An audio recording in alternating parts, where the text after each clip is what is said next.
called 911. We're learning that the caller was not, repeat, not either of the two roommates who live in the house and apparently slept through the massacre. So the mystery is, who did make that 911 call to police, and how did that person make the gruesome discovery?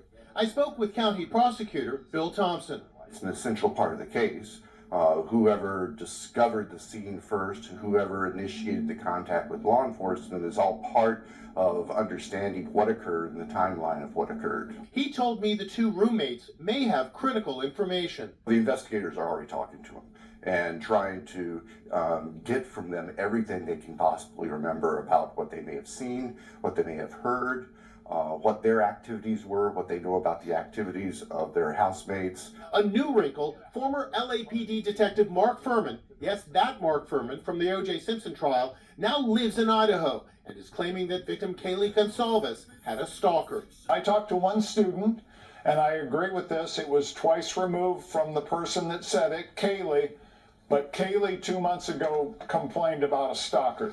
Only when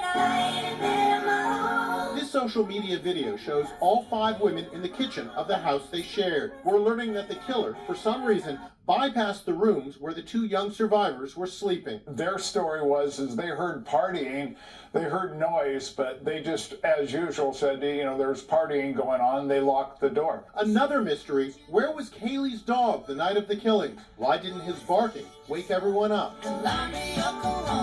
Autopsies on the 4 students found each had multiple stab wounds. Some had defensive wounds, showing they fought with the attacker. And there was no sexual assault. County Coroner Kathy Mabbutt is describing the murders as personal. Were they found in beds? Yes. There were multiple stab wounds. The fatal ones were to the chest area or the upper body area. The father total says her wounds show she fought for her life. Bruises, maybe hurt by the knife or whatever. She's a tough kid. Whatever she wanted to do, she could do it. And we're learning that another victim, Madison Mogan, had planned to spend Thanksgiving with the family of her boyfriend, Jake Schreiger. His mother says his world has been turned upside down. Questions and very few answers after 4 students at the University of Idaho were found murdered in their off-campus house. Authorities are calling it a crime of passion. Here's Stephen Fabian. It's the chilling last photo of 4 University of Idaho students taken just hours before they were found murdered. They were identified as freshman Ethan Chapin, his girlfriend Zana Kernodle, KAYLEES Gonzalez, and Madison Mogan. It's being called a crime of passion. The killer or killers used an edged weapon such as a knife, police just revealed. I spoke with KAYLEES Gonzalez's sister, Olivia, who described the last night of the students' lives. My sisters did everything right. They went out in the buddy system. They went out together. They Ubered out. They stopped and got food. They Ubered home. They let their dog out to go potty, and then they locked their house up. Ubered home. They let their dog out to go potty, and then they locked their house up. They did everything right. And this still happened. House where the murders took place. They were 4 a.m. Sunday, and their bodies were found later that morning. The medical KAYLEES is a fun-loving, vibrant young lady enjoying campus life with her sorority sisters. Inside the 6-bedroom off-campus house where the murders took place. They were murdered between 3 and 4 a.m. Sunday, and their bodies were found later that morning. The medical examiner has reportedly ruled out a murder-suicide, but even with a killer still out there on the loose, authorities say there's no risk to the other students on campus, and that's all adding to the mystery of these tragic deaths. Welcome back to my Mental Health and Crime channel. My name is Huda London. This is the case of the Idaho quadruple murders. May the victims rest in peace, condolence to their families, and may the correct justice be served. KAYLEES' sister, Olivia, said clearly that the girls did everything right. They followed the buddy system. She said they took a Uber, a private share ride home. They let their dog out to potty.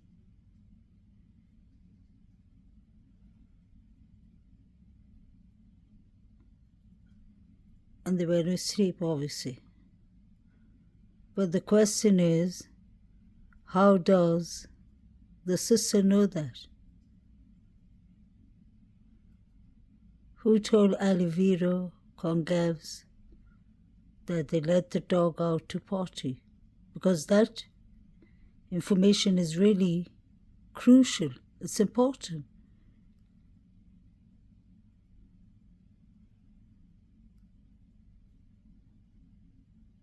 They called Jack.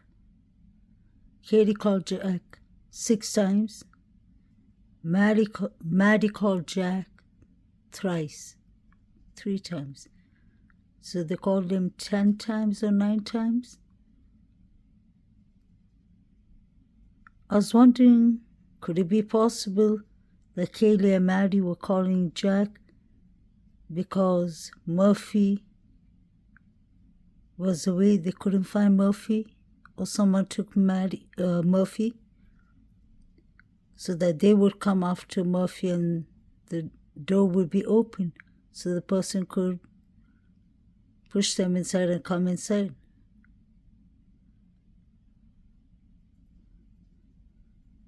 I believe the order of the deaths is wrong. Something happened to Zana and Maddie between 2 a.m. to 2:20. The reason I believe that is you can see all the grub truck videos that I've made and I've analyzed, and I've explained what I see in my opinion, just my beliefs. Everyone was up to plotting against these poor victims, Maddie and Katie, in the grub truck. Everyone was on their phones, giving each other signals. So if they went out to find Murphy, somebody could have come in. Maybe they couldn't find Murphy, that's why they're calling Jack.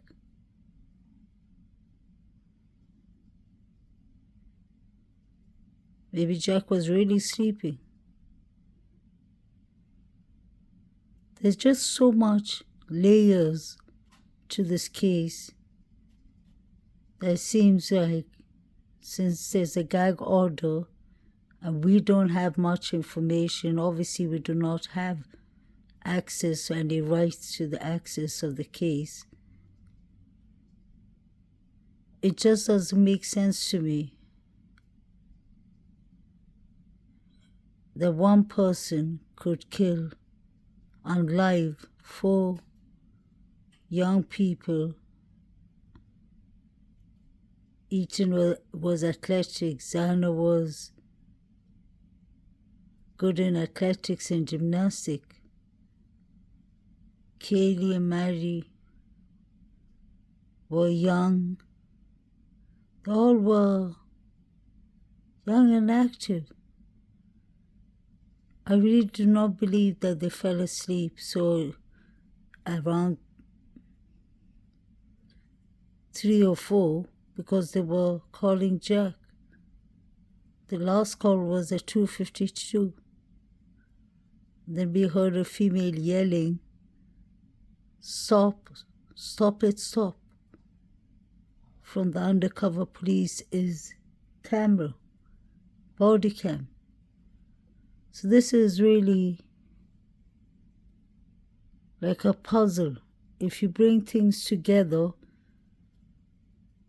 everything happening between 2:52 to the undercover police stopping the boys at 3:01, the alcohol offense in Banfield. There was something happening in Taylor Avenue right up to the victim's house, because we saw the 4 to 5 figures running.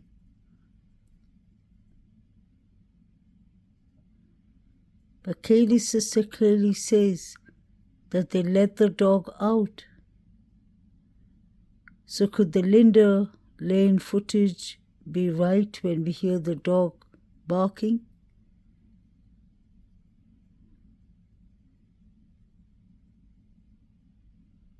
And why would Dylan think that there's a party upstairs? That's exactly what the news said. She thought there's a party upstairs that it must have been like, to have a party, it has to be around 3, 4, 5 people. Was that all the figures running? How come everyone was watching their phone? Was this on live stream? Y'all can imagine how many people were watching the live stream on the grub truck. And there was a live stream going on wherever, or it was shown on Instagram or Snapchat or I don't know where, because everyone was watching their phone at the same time. And we could see blurry figures, but we could see some of them more clearly. Jovito was watching it. We had the crowd yelling Xana's name, watching it, and Ethan's name in the grub truck. I know all this is speculation, but something was going on there. Those are red flags to me. This is just my thoughts and belief. His sister, Olivia, who described the last night of the students' lives. My sisters did everything right. They went out in the buddy system. They went out together. They Ubered out. They stopped and got food. They Ubered home. They let their dog out to go potty. And then they locked their house up. They did everything right. And this still happened.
3 days since 4 University of Idaho students were found murdered, and police are telling students and residents they shouldn't be concerned for their own safety.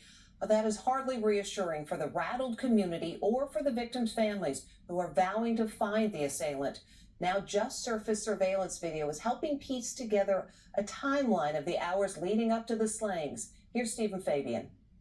It's chilling video of 2 University of Idaho students hours before they were brutally murdered. KAYLEES Gonzalez in the white hoodie and her friend Madison Mogan were at a popular food truck near the campus. I would like the